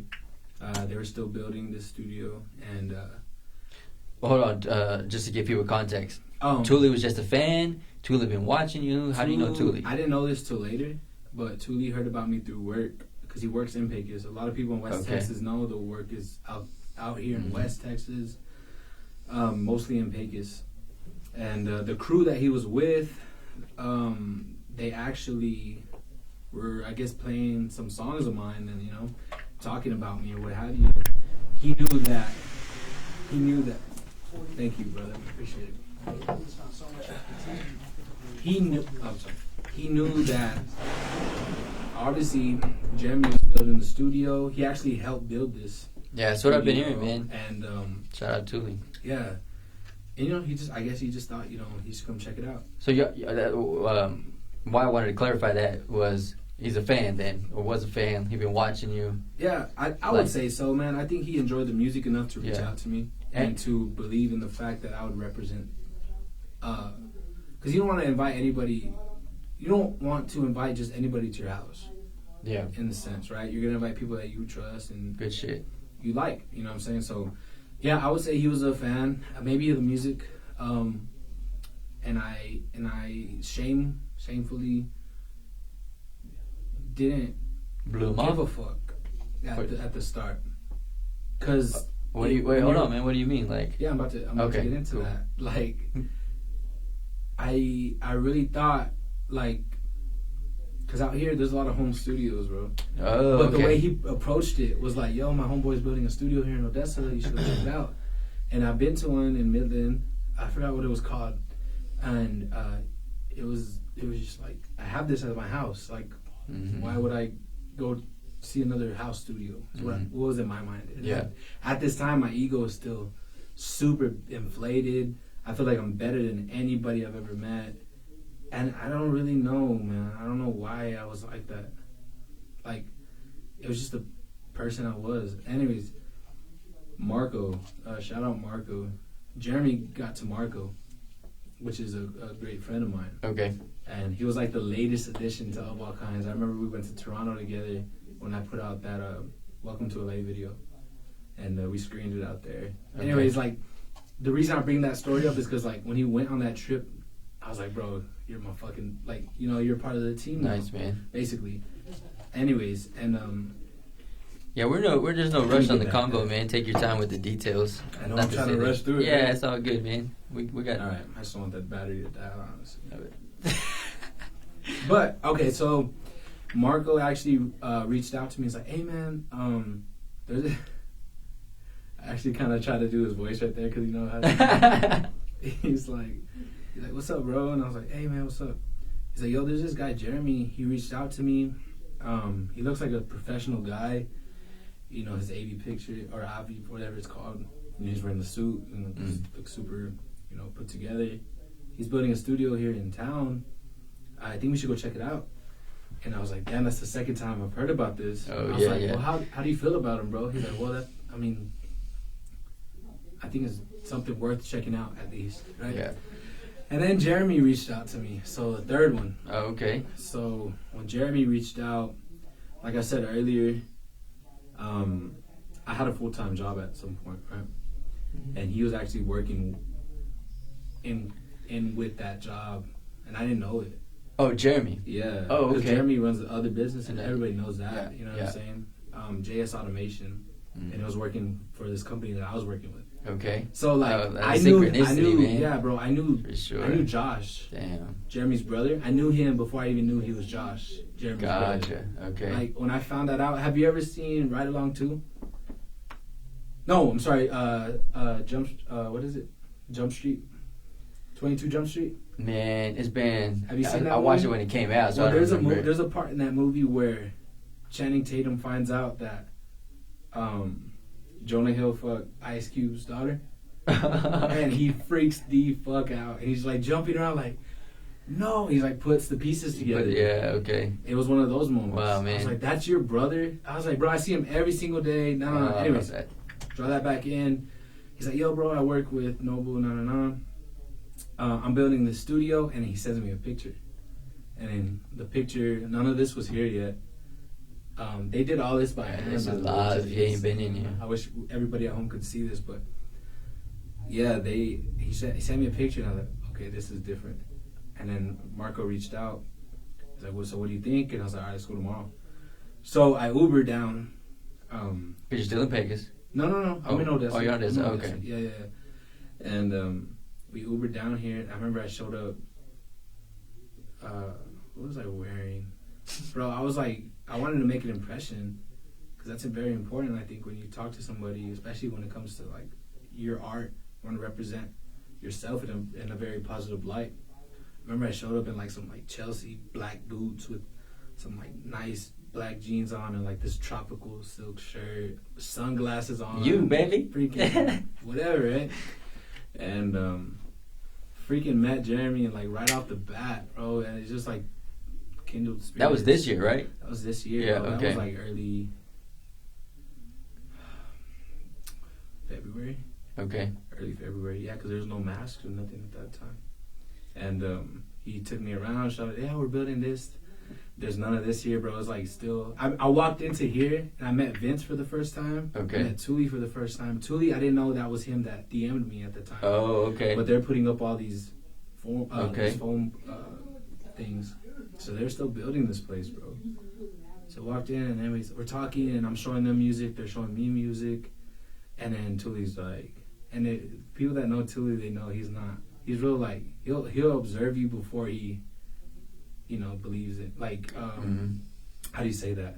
He's real observant. Yeah, just Before reserve it. he's not gonna connect with just anybody. Yeah, man. Because just like anybody else, like if you do that too often, you get burnt. Boy, somebody need to hear that. So I don't know, Got it. but Okay. that's another That's another- yeah. conversation for a different. So you time. met Thule, you met Vincent. Yeah, and then Thule was like, "Yeah, man, I reached out to you, bro." Oh, that's great. And I was like, "For real?" Another- He's like, "What's your name?" And I looked through my DMs, and it was the first DM that I had ever brought up JS Studios, and I blew it off. Wow. And I was like, "Bro," and I apologized, and I was like, "Yo, I'm sorry," like. And honestly, it was really embarrassing because, and that just showed me the stigma that we have out here in the 432 is that the first thing we think is negative thoughts when anything happens. Yeah. You know what I mean? And I was a part of that. Yeah. I no yeah. longer am a part of that. Man, thanks for sharing that. Yeah. That's big, man. Yeah, so that's how I linked up with JS, and we just created a relationship from there. Started working on music. Like I'm saying, me and Jeremy were up here like till 5, 6 in the morning. After that, after a good session, go to Whataburger, get a BB, go to sleep, wake up, 1 o'clock, come back, do it again. Yeah. Every day. And then I was like, yo, man, I have some music. Let me show it to you. And it was like the beginning of Residential. Okay. Yeah, I think I only had like 6 songs. Oh, no way, I man. think it was The Fog. I think it was Wicked Child. Charlie St. Cloud. I'm Dangerous, Babe. And... Meaning you already had the beat, you already recorded it, you already had... Okay. Because a lot of people don't know this, is that not only did JS bring the album to life, they actually I'm sorry, let me go back on that. That's okay. I actually had production before I got here, but I didn't know what to do with it till I got here. Okay. If you understand what that means. Yep. Because I never used to stem down files. I never used to like mix beats. I used to just buy a beat off of BeatStars or YouTube, wherever the fuck I could find them. Because I can't produce. I only produced 1 song, and that's with my boy Spiffy. It's called Bebe. A lot of people love that song. Okay. And that's another story about. I want to talk about that as well, just so artists don't get fucked over with licensing and exclusive rights and shit like that. But it's real. Maybe later. But yeah, JS really brought it out and made Residential what I thought it could be. And we actually made Radiohead in this room. Oh, no way, man. Too. Yeah, it's cool. So let's circle back real quick to about that first DM from Thule. How did you get over that then? Was it because there were so many synchronistic moments that you saw the signs and you're like, okay. Like, was it in this moment when you came in and through the tour, was it an automatic 100, or did you still have to grow through that as you were working with them? Right, yeah, because I think it wasn't an automatic, I'm all in. Okay. Because, yes, it's a cool spot, and it's nothing like that's ever been built here. But you got to understand, like, behind all the this is what Hollywood is to people. You see all the lights, you see all the shit you never had, and people jump in too early without getting a feel for it. Yeah, thanks for saying that. That's how you get messed up. Yeah. So I still felt out. I still made sure I was in good company before I committed to anything. Yeah. Going back on everything what I said about commitment. Mm-hmm. And, so as I got more familiar with the people that were here, in a short time we became like family. Yeah. You know what I'm saying? It took out of the studio. We started doing stuff out of the studio. That's what really where got it's me. at. Yeah. I was like, this is different. It's not just music. Yeah. Okay. Because a lot of my relationships prior to that, I felt, unfortunately, it felt like it was just the music. If the music wasn't there, I feel like we wouldn't really have anything to talk about. And I felt. Oh man, that's real. Damn. I felt really insecure about that because I was like, damn, if I wasn't making music, like I don't know if they would like me as they did. But at least I know here, like, I've had so many conversations outside of that, and I've been in situations where where music wasn't even a topic, and they're still there for me the same way as a family should be. Yeah. Definitely thanks for sharing that. Mm-hmm. There's a lot that's just being revealed in my own journey for sure, man. Because that's where I'm at. Okay. Like a lot of people don't know maybe don't know JS Studios and in the Loop type stuff. Yeah. But growing through that is so when did it become a commitment? Like when you're like, okay. I committed when I signed. Okay. As poetic as that sounds. Yeah. When I signed on, and it was like June 22nd. And you signed, meaning I signed onto the label, deal, signed a record deal, because that's on. Is that on JS Studios or yours? Somebody's platform. That picture of you. It's on mine. That's how it's I came on both of ours, actually. That's how I came across to know you. Yeah, that's the first time I ever saw somebody called in the loop like a picture of mine. Oh wow, yeah. I was like, who is that? Yeah. Little did I know, we'd be here fucking. What is it, like 7-8 months later? Well, and it was that picture. It's kind of like we said about presentation that made me take. Oh, interest and take JS Studios serious, if that makes sense. Yeah, that and you know likewise, bro. Because like when they set that up, I was like, it was serious. Zoomed in. Is this a prop or is this real? Like, bro, yeah. Because like what I expected, I didn't maybe like just being something like this. Like okay, we'll sign this, whatever. Yeah. They made it like there's this big ass conference room in this building. Yeah. Went all the way up there. They had it all planned out. It was like right at sundown. It was super sexy. You know what I'm saying? When it came down, got Vince. The vlog is coming soon, please. I don't think that's existed. Oh, I know, but I mean, like, there's so much more magic happening. Yeah, There needs to be a vlog. And Vince actually had a bottle of 1942. in Let's his go, phone, bro. Vince. And I was so green to that. I didn't even know how to open the fucking box. I Damn. was like, how the fuck do you open it? It opens like a door. Boy.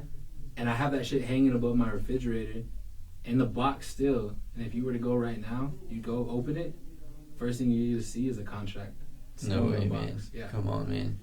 So that happened, and you're like, Right. let's go. Yeah, Of so course, right? I mean, because you make a commitment right there. how do you sign? You know, I hope you don't. Somebody doesn't sign a record deal and then not take it serious and You be a do have be a to- professional. Right, because you got to know because what people don't understand is like a record deal, it doesn't come out of, it does and it doesn't. It doesn't happen, like let's say I wanted to sign you, I was a record, whatever. Mhm.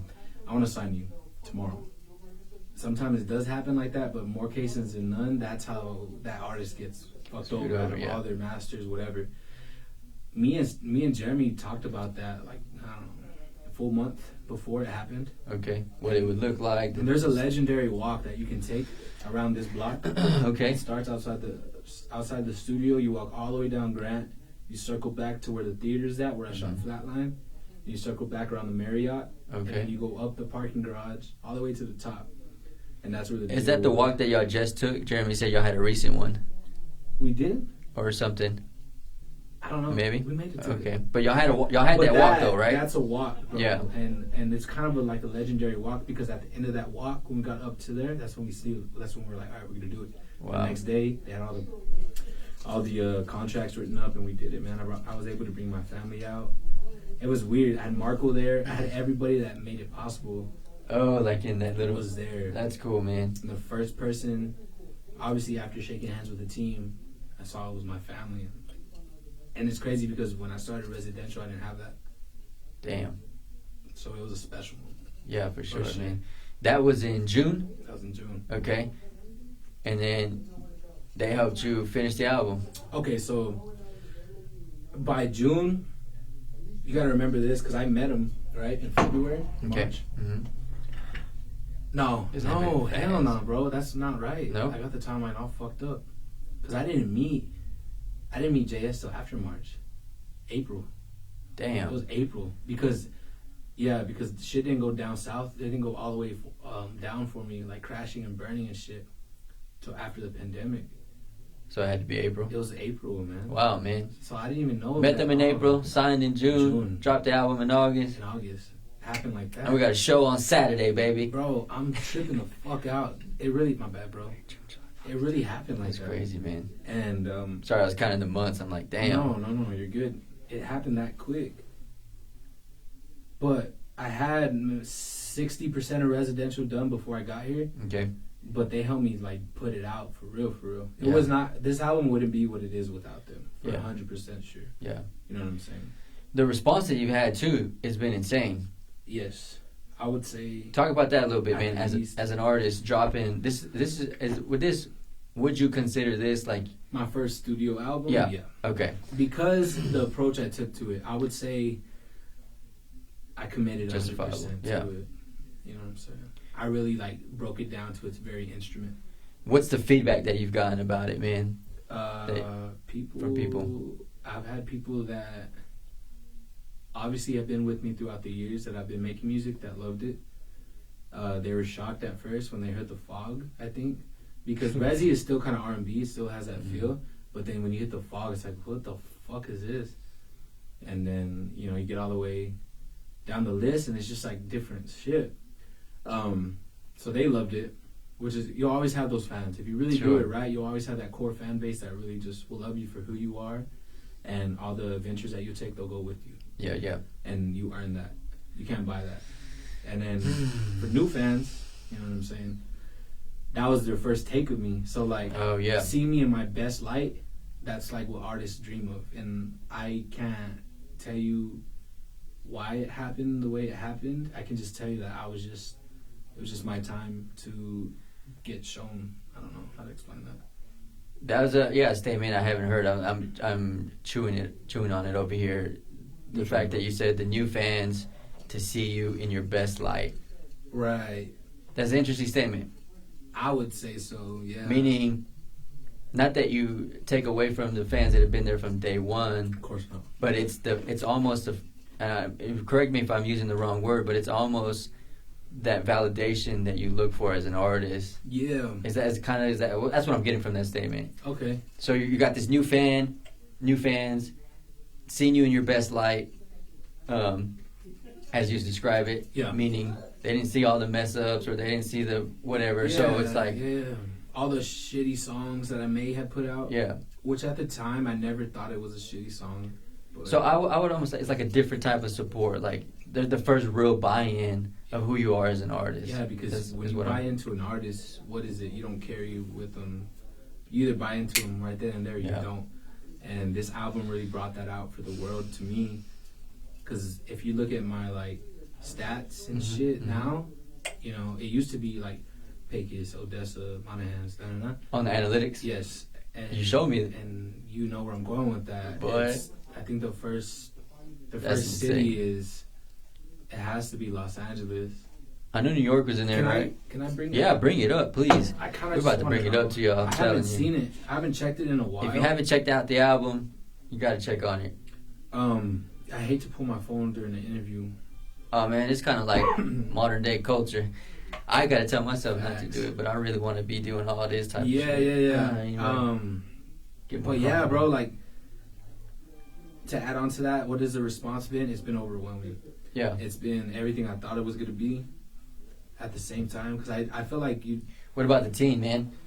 bro. Honestly, it couldn't have happened any better. Because I think any artist that has signed to something, the most fearful thought is, am I gonna live up to their expectations? You know what I'm Ooh, saying? that's good. And For real. And I didn't feel that until we did our first show at Hemingway, and Yep, we okay. sold out. Okay.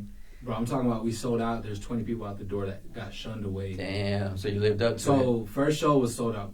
Cool, but can you do it again? You go to the lift. Shit. You fucking damn right. You know what I'm saying? Packed. Yeah. And then this Saturday, Saturday. sold out. I guarantee Let's it. go. We're only a Destination. few tickets away, but Yeah. I already know it. It's already Yeah. done. So let's look at it. You got to show up. I'm going to plug it in again. The destination in Midland. Yes. Saturday, 7 p.m. Get you a ticket. Come on. All right. Sorry, guys, but here Okay. it is. I don't know if you can see Bring it that. closer. I'll read it to Yeah, you, read though. Number one city right now is Los Angeles, which is really nice. Number two, Dallas, which is Let's go. Shout out I've never Dallas. seen Dallas up there before. Number three is New York City. Dallas wasn't there the other day when you showed me. It wasn't. Yep. And then number 4, 5, and 6, which is really crazy. It's London, and then Oslo, Norway, and then Toronto, which is number 6, which is kind of ironic, right? 6. That's crazy, man. But yeah, so the response has been really good, but it also showed me why I guess it never happened before.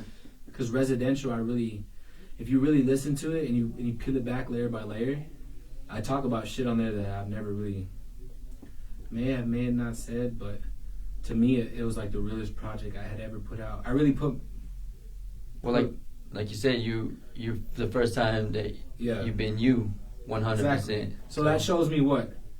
Hey, Exactly. that's what I mean, baby. So any artist out there that's having trouble thinking that they're not getting the exposure or whatever, just find what means the most to you, and let's get into Resi, man. What questions do you have about the album? So yeah, my favorite is Rampage, man. Actually, Rampage was the last song that I showed Oh, okay, JS and them. okay. Yep. Talk about that, man. What Rampage was a throwaway. the heck? Okay, just because you said that, do you know how many of y'all motherfuckers got throwaways? That's probably a hit. Bro, I heard someone say the greatest track from Prince we never heard because he trashed it. I believe it. You know what I mean? I believe it. Because as artists, like, you hear something You're so your greatest much. critic. Because at one point, I knew Rampage was so dope. Yeah. But I heard it too many times, like, there's no way. Yeah. But yeah, I threw that away, and I showed Jeremy one day. I was like, "Yo, bro, what do you think of this?" You know, and he played, but there's something about hearing it with the right person that'll make you believe it again. Yeah, man. And that's that moment that happened, and that's when we decided. I to feel put you. on the album. What I mean, what's the inspiration behind it? What's the the So- story? What's the Obviously, residential. You know, that's where you're at. Residence, where you live, and your happy place. I would think, where you feel like you're home. And at that time in my life, I didn't feel like I was home anywhere. Okay. So it made me stem to like where think back to the time where you felt really safe and you were really at home and no worries. You know what I'm saying?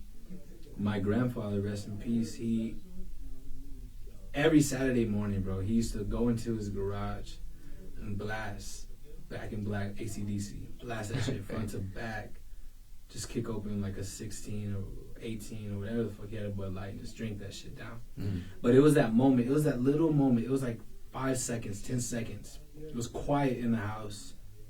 Everybody's sleeping, you don't really hear anything. And then you just hear that fucking guitar just turn up. And he just turns that speaker all the way up. So my happy spot was my grandfather's garage. So I wanted to make an album that made me feel like I was in that garage. Man, now I feel it. Yeah. Damn. Yeah, super emotional to say that, and I'm finding back some tears with it.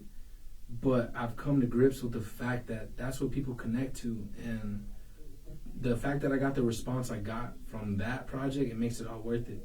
Yeah, man. Because I know he looked down like, yo, you know what I'm saying? Did Did it right. Mm. But, and actually what's kind of funny is I really wanted the cover to be in that garage. Yeah. Never got around to it though. But yeah, bro, that's the story behind Resi. I was just at a point where I wasn't happy with myself. So I went back to a spot where I was, and I just created a project from that time. Just Yeah. Brought it to now. Damn, thanks for sharing that, man. Yeah, now I get it. Talk about, and then my second one that I really like is the sex interlude one. You know, it's an interlude, psychedelic but sex, psychedelic sex, man. Yeah. That's a good segue. To the whole AC/DC, like, fucking hard rock shit. Like, for some reason, I have a voice that, I don't know, it just complements that genre very well. Now, real quick, because you said the voice, Yeah. this project is entirely different than what you've done before. What made you make that grow into that and make that leap? Yeah, because it's day and night. Yeah. I would say. Yeah. No, you're not Okay. wrong. I wanted to be organic with it. That's Yeah. why you don't. I mean, even though a lot of artists don't know that, but you can use auto-tune, but still use your voice. Okay. You don't have to just layer the same effects that Travis Scott Use your or voice, fucking yeah. anybody has, right? They made a niche out of doing that. You don't have to sound like them. Yeah. I was able to make this project kind of taking that route where I was still being organic to my voice, where I can go perform it Okay. live. Okay. Because that was a big thing for me, right? Because I used to do a lot of performances, but it was straight auto-tune. And you run into a lot of situations where sound engineers or even the people that run the boards at festivals, they don't want to deal with that shit. They want to give you a fucking mic and do it. Yeah. Because you got to understand this music shit runs like this. And if you're not on that snap, you're Boy. to the back. You know what I'm saying? Yeah. So I wanted to get rid of that shit. Okay.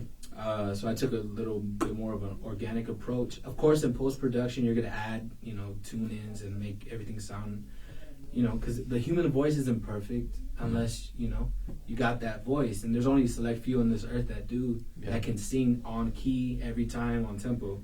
I can't do that. But it's also become an instrument for you then. Exactly. Like in this album. yeah. So I use it to my advantage. Yeah. That's why when you hear like the raspiness and like the I dig that off-cats shit, and man. like, Yeah. that's rock music, bro. Yep. If you look at Steven Tyler, I don't know if people know who that is. Go look him up. Lead singer of Aerosmith. Let's go. He doesn't have any kind of fucking box, bro. His voice is just there. You know what I'm saying? Man.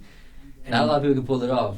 Yeah. Just to, make that. But I feel like auto-tune is a mask, too. It took me a long time to learn that it's a crutch. It was, for me at least, it helped me feel accepted. Because I see what you're saying I could now. do the least and still get away with it. Hey, boy. But not a lot of people can put themselves out there Damn. and really make music that they love because, how my voice doesn't sound as good as I need it to. But, everybody has a pocket. You just got to find it. Feel for it, bro. It's there. You just got to adjust it. Bar. Yeah. But that's what made me take the residential route. Okay. And I just really want to be honest to myself, man. And I think that's why everything's happening the way it is because for the first time in my fucking life, I was 110% honest with who I was. So I'll leave that there. That's Resi. That's in a nutshell. Damn, that's a good point, man. Mm-hmm. Show coming up. Yes. All that said, Saturday, this fucking Saturday, at the destination. Say designation. Yeah, the Destination in Midland. It's this brand new spot. It's been open a few months now. Not too many people know about it, Yep. which is kind of cool, bro. Because when you go, you understand why we're doing it. Yeah. Yeah, they're visionaries, bro. Hell yeah, they are. It's fucking insane the setup that they have and where they're gonna take it. They're gonna go very far. I feel so honored that I'm able to go perform there before it pops because it's gonna fucking pop. Yeah, I'm excited for you to perform there, man. Yeah, we're gonna have a full band. Kaz is opening up for you, right? Dude, Shout out Kaz, real quick, we'll plug in. For people that don't know who Kaz is, you should Got study up, man. Yeah. He's one of the most creative artists, producers, even engineers, bro. His shit is super good. It's come out of Midland in a very long time. Yeah, he was showing me some stuff that he made like a year ago or something. And I'm Yeah, like, dude, he's super. And he's only 20. Exactly. Or how old are you? yeah, I think so, something I like think that. he's 20, right? Yeah. When I was he's super ahead of me when I was 20. So like, I'm excited to see where he goes with it. And I always tell him that.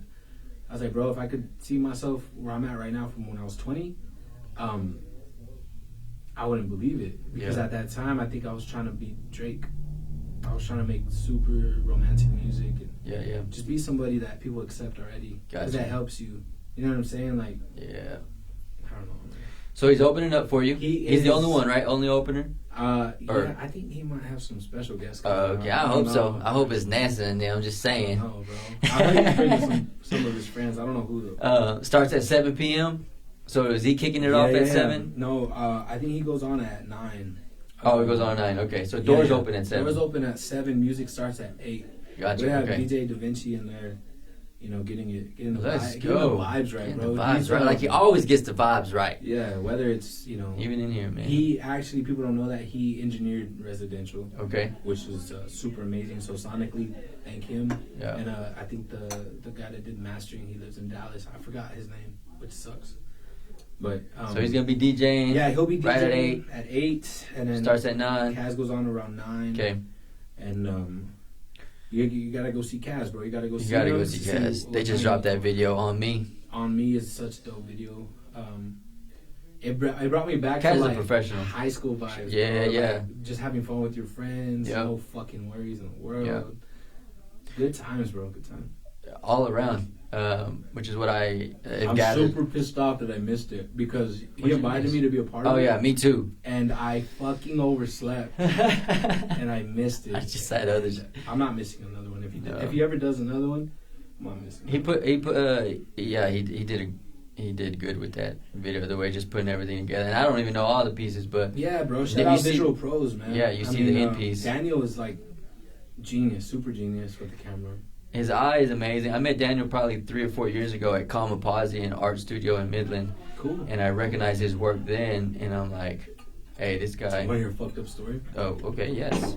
In the best way, though. Yes, okay. So we did my first video ever. It's called Fallback, and this was in 2016.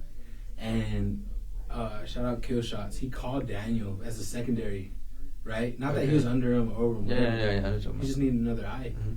Bro, Daniel shows up. Jazz shows up. Which is Jazz. Regal, not regular, Regal, right? yeah. Yep. Oh man, And, see, there's some magic happening. Yeah, but everybody was like super young there. They was just having a good time, whatever.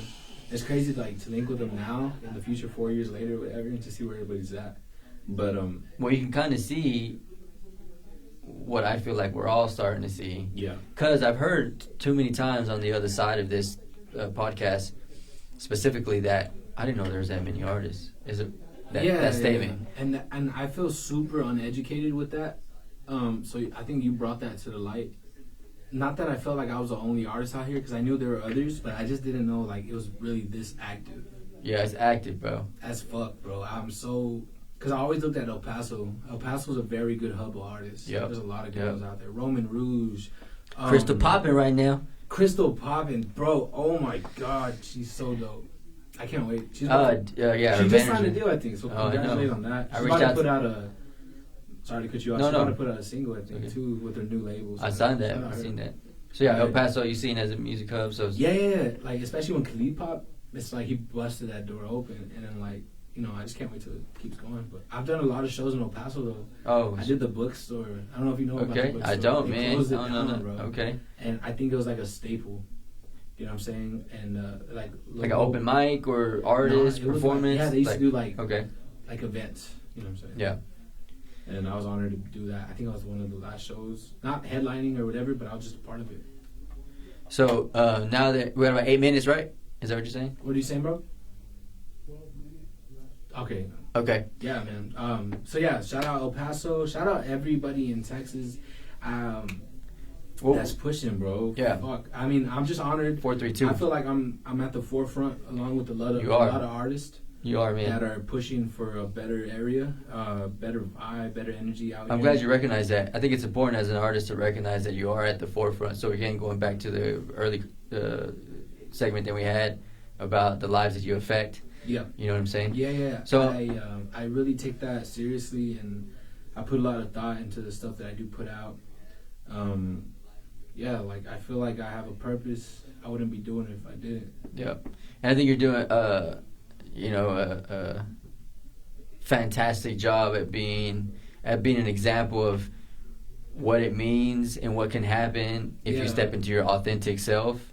Correct. You know, and not apologize for it. Again, recognize that you're favored, recognize the signs, and how fast things can move. Like, we've got the story. This is fucking happening fast. Yeah, you gotta understand, like this whole JS shit, like we talked about earlier, it started in April, bro. Barely in November. Like, yeah, what is that? How many months is that? 5, 6, 7 months, maybe. I mean, even just to resonate with that. But people gotta understand too.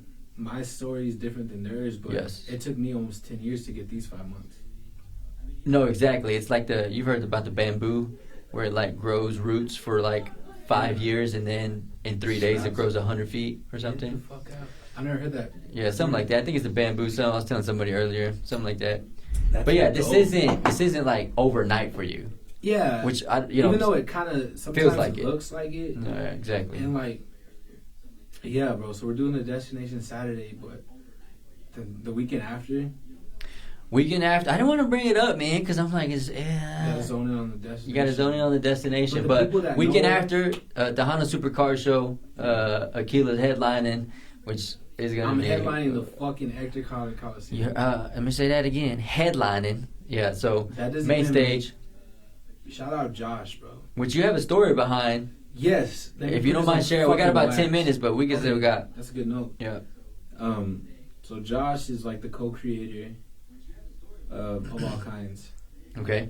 Right, and I remember he called me one day, or maybe we talked in person. I can't remember exactly, but he was like, "Bro, I had this vision."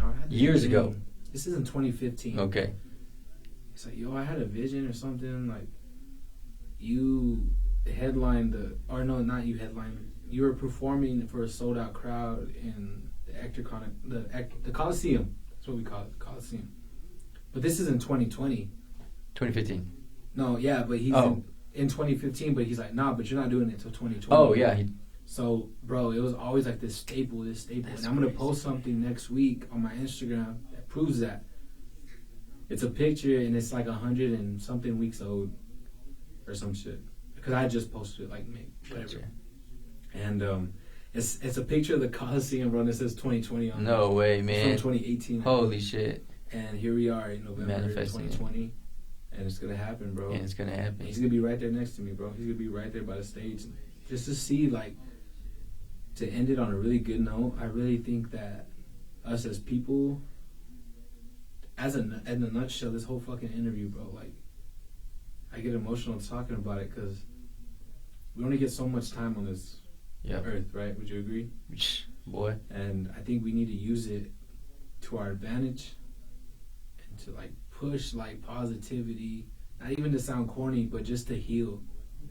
Damn. Because there's, like, thank you. There's not a lot of that shit out here, bro. So why not be a part of the shit that makes people feel good? Because we don't feel for long. It's not corny to heal, but I think there is that stigma. Right? Yeah. Thanks for saying that, man. But manifestation and any kind of energy and religion, all that shit, as long as you believe it full-heartedly, like, it's real to you. I don't know if that made any sense. I'm a little. That's all right, man. A few drinks in, but it's been a drawn out conversation. I really believe, like, we have an effect. We're not just fucking here, bro. Yeah. Anybody that's feeling like they're just here, they're just floating, especially this year, every day seems the fucking same. Like you're on repeat. It It's does, like, what am I man. doing, bro? Like I ate this shit yesterday. I fucking wore this whatever. Yeah.